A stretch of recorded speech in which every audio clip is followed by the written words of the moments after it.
Oats वाला है पानी चला हुआ तबला चढ़ी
आ जाओ अंदर का आ जाओ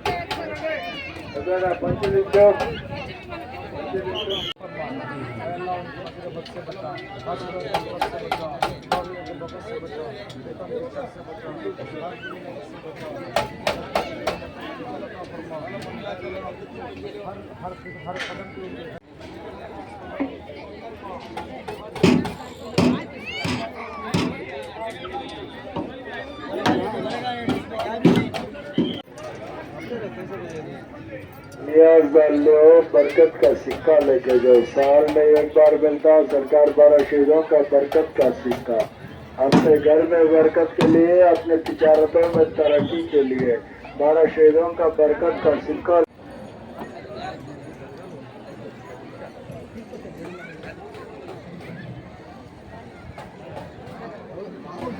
अस्सलाम वालेकुम अंदरिकी नमस्कारम।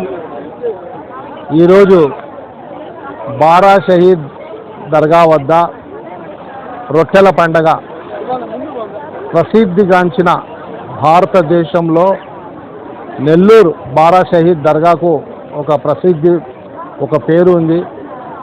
ఇక్కడ కుల మతాలకు అతీతంగా దేశంలో నలుమూల నుంచి ఇక్కడికి వచ్చి ఈ మొహరం మాసంలో వారి యొక్క కోరికలు, వారి బిడ్డల భవిష్యత్తు అయితేనే, పిల్లోళ్ళ పెళ్ళిళ్ళు అయితేనేమి, సంసారం బాగుండాలా, ఆయు ఆరోగ్యాలు ఉండాలా, ఇళ్ళు కట్టుకోవాలా అనే ఒక ఆశతో ఇక్కడికి వచ్చి ఒకరి చేతుల్లోంచి ఒకరు రొట్టె మార్చుకోవడం, ఈ రొట్టె మార్పిడిలో ఎక్కడ కూడా కులమతాలు అని చూడకుండా ఒకరికొకరు సంతోషంగా ఈ యొక్క పండుగ జరుపుకుంటున్నారు.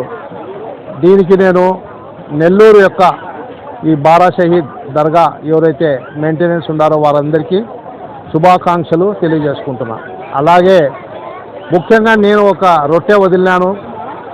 దయవుంచి ఈ రొట్టెను నేను వదిలింది ఏమీ చేయలేక నిస్సహాయ పరిస్థితిలో కడప నుంచి వచ్చి, కడపలో గడిచిన నెల 9వ తేదీ కడపలో జరిగిన ఒక దౌర్భాగ్యమైన సంఘటన. ఆ సంఘటన ఏమంటే 2 వర్గాల మధ్యలో ఈ గొడవ అని అధికారులు సృష్టించి ఈ రోజుది వరకు ఆ యొక్క కేసులో దాదాపు 100 కుటుంబాలు తనకలాడుతున్నాయి.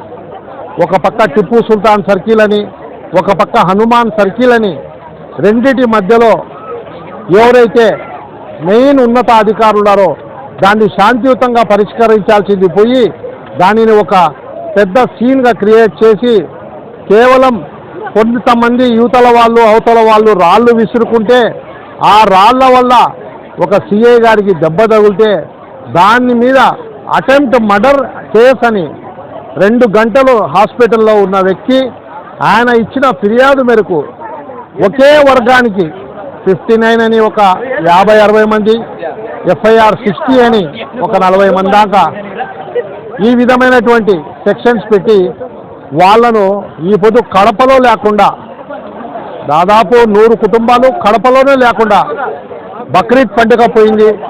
అదేవిధంగా ఈరోజు మొహరం పండుగకు కూడా వారు కుటుంబ సభ్యులతో దూరమై చాలా బాధపడతా అవసరం పడతా ఉన్నారు. నేను చంద్రబాబు నాయుడు సార్ గారికి విన్నవించుకుంటాను, దండం పెట్టి ఈ వీడియోను మీ దాకా షేర్ కావాలని ప్రజలను, హిందూ ముస్లిమ్స్ క్రైస్తవ సోదరులందరినీ విన్నవించుకుంటున్నా.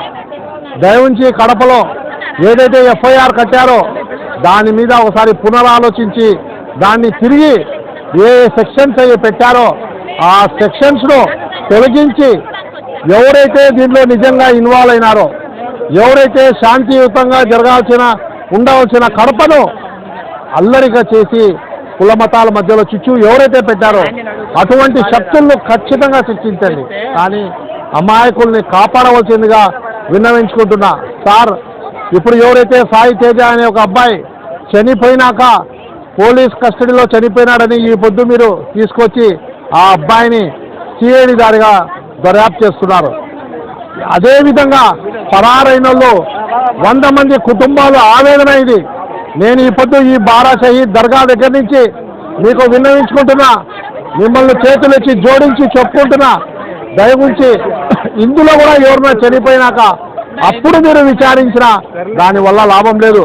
ఇక్కడ ఎట్లయితే హిందూ ముస్లింలు క్రైస్తవులు ఒక కులం లేదు, ప్రతి ఒక్కరు వచ్చి అల్లాహ్ తాలాను భగవంతుని జీసస్ క్రైస్తు వారి యొక్క ప్రార్థనలు ప్రార్థించుకొని ఒకరి దగ్గర నుంచి ఒకరు రొట్టెలు తీసుకుంటూ మా యొక్క అందరి బతుకులు బాగుండాలని కోరుకుంటున్నారు.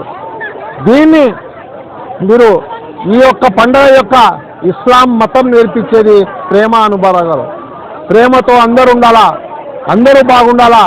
మొహరంలో ఎవరైతే షహీద్ అయినారో దేనికోసం? సుఖశాంతి కోసం. కాబట్టి నేను నిర్ణయించుకుంటున్నా, చంద్రబాబు నాయుడు గారు ఒక్కసారి సార్ ఆలోచించండి.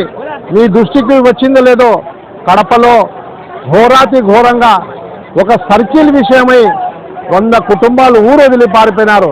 వాళ్ళ కనీసం బెయిల్ దొరకడం లేదు, యాంటిసిపేటరీ బెయిల్ దొరకడం లేదు.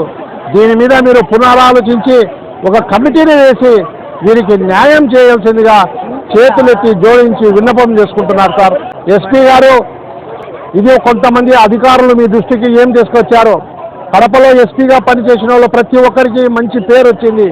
మీకు ఈ చెడ్డ పేరు రాకూడదు. ఇక్కడ ఎలాంటి హిందూ ముస్లింల యొక్క తగాదాలు గలాటాలు అనేది లేదు. కొంతమంది వాళ్ళ రాజకీయ స్వార్థం కోసం చేసుకుంటున్నవి. దానిని మీరు ఒకసారి ఆలోచించి ఆ ఇన్వాల్వ్మెంట్లో ఉండే వాళ్ళందరినీ శిక్షించండి, అమాయకులైన వాళ్ళందరినీ విడిపించండి. నేను ఏ ఒక్క హిందూ సోదరుని పేరు కూడా ఈ ఎఫ్ఐఆర్లో చేర్పించండి అని కోరడం లేదు, చేర్పించండి కూడా అనగను. ఇప్పటికే వీళ్ళు ఇబ్బంది పడుతున్నారు, వీళ్ళని కాపాడవలసిందిగా మిమ్మల్ని ఎస్పీ గారిని కూడా నేను వీడియో ద్వారా విన్నవించుకుంటూ